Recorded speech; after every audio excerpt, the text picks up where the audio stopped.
اسلام قبول کرنے کے بعد میری فیملی کا رد عمل بہت سخت تھا۔ ایک عیسائی پادری کی فیملی جس نے ساری زندگی دوسروں کو عیسائی مذہب کی طرف دعوت دی ہو، وہ کیسے برداشت کر سکتی تھی کہ ان کی اپنی بیٹی عیسائیت چھوڑ کر مسلمان ہو جائے۔ انہوں نے مجھے باندھ کر ایک کمرے میں بند کر دیا، چھری سے میرے بازو پر کٹ لگائے جس کی وجہ سے میرے بازو سے خون رستا رہا۔ میری گردن کے نیچے ایک بڑی سی دوستو یہ الفاظ ہیں روبا کے، جنہوں نے اپنا آبائی دین چھوڑ کر دین اسلام کو قبول کیا۔ اس کے بعد ان پر طرح طرح کی سختیاں آئیں۔ تو دوستو ان کے بارے میں مزید جاننے کے لیے اس ویڈیو کو لازمی پورا دیکھیں، اور اگر آپ نے ابھی تک ہمارا چینل سبسکرائب نہیں کیا ہے تو اسے سبسکرائب کر دیں، کیونکہ ہم ہر روز ایسے ہی ایک ریورٹ مسلم کی ویڈیو لے کر آتے ہیں۔ My name is Ruba Dahoud Kiwar. I am originally from Jordan. My parents are from Jordan. میرا نام روبا ہے، میں ڈینمارک میں پیدا ہوئی، ایک عیسائی فیملی سے تعلق رکھتی ہوں۔ میری فیملی ایونجلسٹ فرقے سے تعلق رکھتی ہے اور وہ سب لوگ عیسائی مشنری کا حصہ ہیں، اور میری فیملی ایک تنظیم چلا رہی ہے جس کے تحت وہ مسلمانوں کو عیسائیت کی دعوت دیتے ہیں اور مسلمانوں کو عیسائی بناتے ہیں۔ دراصل میرے دادا کا تعلق اردن سے تھا اور میرے والد اردن سے ہی آ کر ڈینمارک میں آباد ہوئے تھے۔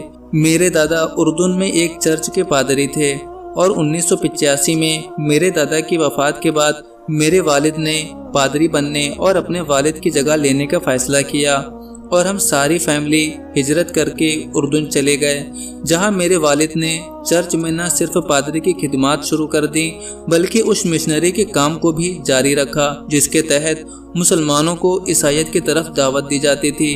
ہماری فیملی 18 سال تک اردن میں رہی۔ اس دوران ہماری فیملی نے بہت زیادہ عیسائیت کی تبلیغ کی، اور ہم نے اپنے چرچ کے علاوہ 2 مزید نئے چرچ کھولے تاکہ زیادہ سے زیادہ یسوع مسیح کا پیغام لوگوں تک پہنچایا جا سکے۔ پھر 2002 میں ہماری فیملی کو امریکی امیگریشن مل گئی اور ہم سب لوگ امریکہ شفٹ ہو گئے۔ اس وقت میں ایک ٹین ایج بچی تھی۔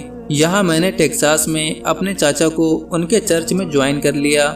دراصل میرے چاچا یہاں ٹیکساس کے ایک چرچ میں پادری تھے، اور میں ان کے ساتھ ہر ہفتے اتوار کو چھوٹے بچوں کی کلاس لیتی تھی، جس میں چھوٹے بچیوں کو عیسائی مذہب کے بنیادی ادھیکار سکھائے جاتے تھے۔ مذہبی عقائد کے اعتبار سے اگر بات کریں تو میں بہت ہی پختہ اور مضبوط یقین رکھنے والی عیسائی تھی، کیونکہ بچپن سے ہی میری پرورش چرچ کے ماحول میں ہوئی ہے۔ اور آپ خود اندازہ لگائیں کہ ایک عیسائی مبلغ، یعنی ایسا شخص جو دوسروں کو عیسائیت قبول کرنے کی طرف دعوت دیتا ہو، اس کے اپنے گھر میں عیسائیت پر کتنا پختہ عمل درآمد ہوتا ہے۔ میرے خیال میں آپ کے لیے یہ اندازہ لگانا مشکل نہیں ہے، اور بچپن سے چرچ کے ماحول میں پلنے کی وجہ سے بائبل کی تعلیمات سے آگاہی ہم سب بچوں کی شروع سے ہی تھی، اور ہم نے جب سے شعور حاصل کیا ہے بائبل کی تعلیمات کو اتنا زیادہ سنا ہے کہ ہمارا اس سب پر بہت گہرا عقیدہ تھا۔ اس کے علاوہ میں نے عیسائیت کی تبلیغ کے لیے بہت سارے مشنری کورسز بھی کیے، اور میں نے امریکہ کی یونیورسٹیز میں بھی بائبل مشنری کی ماسٹر ڈگری حاصل کی، کیونکہ میں بچپن سے ہی عیسائی مبلغہ بننا چاہتی تھی اور چاہتی تھی کہ سارے مسلمانوں کو عیسائیت کی دعوت دوں، ان سب کو یسوع مسیح کا پیغام پہنچاؤں۔ اور یہ کام میں 12 سال کی عمر سے کر رہی تھی، جب میں چرچ میں چھوٹے بچوں کی کلاسز لیتی تھی۔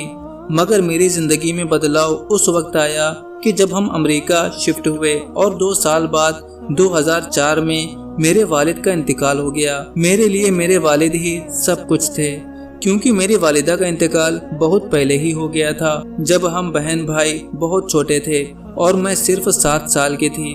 اس کے بعد سے ہمارے والد نے ہمیں پال پوس کر بڑا کیا، اور میرے لیے میرے والد کی وفات کا صدمہ بہت گہرا تھا۔ اس کے علاوہ مالی اعتبار سے بھی میرے اوپر بوجھ بڑھ گیا تھا۔ مجھے اپنے چھوٹے بہن بھائیوں کی دیکھ بھال بھی کرنی تھی۔ یہاں امریکہ میں بہت ہی مختلف رنگ، نسل اور قومیت کے لوگ پائے جاتے ہیں۔ یہاں آپ کو یورپین، ایشیائی، عرب، افریقی، ہر رنگ اور نسل کے لوگ ملیں گے، اور جتنے زیادہ مختلف نسلوں کے لوگ یہاں پر پائے جاتے ہیں اتنے ہی زیادہ مختلف مذاہب سے تعلق رکھنے والے بھی موجود ہیں۔ اور جیسا کہ میرا بیک گراؤنڈ بھی ایک مبلغ فیملی سے تھا، تو میں نے یہاں امریکہ میں مختلف لوگوں تک یسوع مسیح کا پیغام پہنچانے کا فیصلہ کیا۔ میں نے اپنی یونیورسٹی میں مختلف یہودی اور مسلمان اسٹوڈنٹ سے دوستی کی اور انہیں چرچ آنے کی دعوت دی اور کہا کہ آپ سنڈے کو چرچ آئیں اور ییشو مسیح کا پیغام سنیں۔ تو یہاں مجھ سے کراس سوالات کا سلسلہ شروع ہوا۔ انہوں نے مجھ سے پوچھا کہ حضرت عیسیٰ کیسے خدا ہو گئے؟ بائبل میں کہاں لکھا ہے کہ حضرت عیسیٰ خدا ہیں؟ تو آپ کو پتہ ہے کہ مجھے بچپن سے ہی ان سوالوں کے جواب رٹائے گئے تھے۔ میں نے جھٹ سے جواب دیا، یہ تو بہت جگہ لکھا ہے۔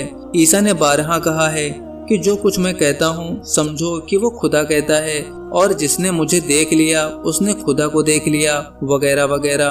یہ سب وہی تھا جیسے کہ مجھے بچپن سے سکھایا گیا تھا کہ ان سوالوں کے جواب کیسے دینے ہیں، مگر سوال کرنے والے کا ایک ہی سوال تھا کہ یہ سب جو تم کہہ رہی ہو یہ بائبل میں کہاں لکھا ہے؟ اور میں رٹا رٹایا جملہ بول رہی تھی کہ جگہ جگہ لکھا ہے۔ مگر جب میں گھر آئی تو میں نے سیریسلی سوچنا شروع کیا کہ ہاں واقعی مجھے بائبل میں تلاش کرنا چاہیے کہ یہ کہاں لکھا ہے، تاکہ میں ان لوگوں کو جواب دے سکوں۔ اور جب میں نے بائبل کا مطالعہ شروع کیا تو میں حیران رہ گئی کہ پوری بائبل میں ایک مرتبہ بھی کہیں نہیں لکھا کہ میں عیسیٰ خدا ہوں یا آؤ لوگوں میری عبادت کرو۔ کہیں کوئی ایک مرتبہ بھی ایسی بات نہیں کہی گئی۔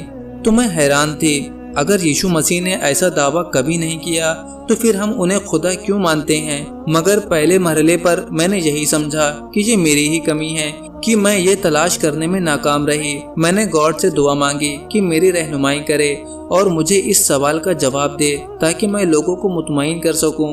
تو ایک دن مجھے جان چیپٹر 17 آیت نمبر 3 میں اس کا جواب مل گیا، جس میں لکھا تھا کہ میں عیسیٰ اس بات کی دعوت دیتا ہوں کہ وہی ایک اللہ ہے جو عبادت کے لائق ہے، اور اس نے مجھے تم لوگوں میں بھیجا تاکہ میں تمہیں اللہ کی طرف بلاؤں اور تمہیں یہ بتاؤں کہ وہی ایک گاڈ ہے اور کوئی گاڈ نہیں۔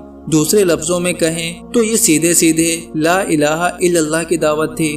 اور میں یہ آیت پڑھ کر جہاں شاکڈ رہ گئی تھی، اس کے ساتھ ہی میں اللہ کی شکر گزار بھی تھی کہ اس نے مجھے سیدھے راستے کی ہدایت دی اور مجھے بائبل کا وہ راستہ دکھایا جو میں آج سے پہلے نہیں دیکھ سکی تھی۔ تو بس اس دن میں نے فیصلہ کیا کہ میں صرف اس گاڈ کی ہی عبادت کروں گی جس کی عبادت کی طرف ییشو مسیح نے دعوت دی ہے، اور آج سے صرف اسی راستے پر چلوں گی جس راستے پر ییشو مسیح لوگوں کو چلانا چاہتے تھے۔ تو یہاں ہدایت کے ساتھ ساتھ میرے اندر کی ضد اور انا کی جنگ بھی شروع ہو گئی۔ میں نے فیصلہ کیا کہ میں قرآن پاک کا مطالعہ کروں گی اور قرآن کے اندر سے غلطیاں نکالوں گی اور ان مسلم کلاس فیلوز کو بتاؤں گی کہ اگر میری بائبل میں غلطیاں ہیں تو تمہارے قرآن میں بھی غلطیاں ہیں۔ اور اس نیت سے میں نے قرآن مجید کا مطالعہ شروع کر دیا، مگر میرے خدا نے میرے لیے کچھ اور ہی راستہ چن رکھا تھا۔ تو میں نے سب سے پہلے سورہ بقرہ کا مطالعہ کیا، پھر سورہ آل عمران، اور ان دونوں صورتوں میں جس طرح حضرت عیسیٰ علیہ السلام کا ذکر کیا گیا ہے اس نے مجھے مجبور کیا کہ میں مزید اور مزید قرآن کا مطالعہ کرتی رہوں۔ آپ یقین مانیے قرآن سے میرا گہرا لگاؤ ہی حضرت عیسیٰ علیہ السلام کے ذکر کی وجہ سے پیدا ہوا۔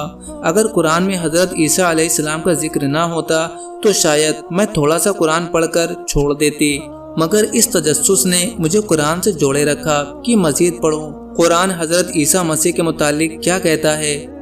میں نے سورہ مائدہ پڑھنا شروع کی، اور میں جیسے جیسے قرآن کا مطالعہ کرتی گئی میری زندگی تبدیل ہونا شروع ہو گئی۔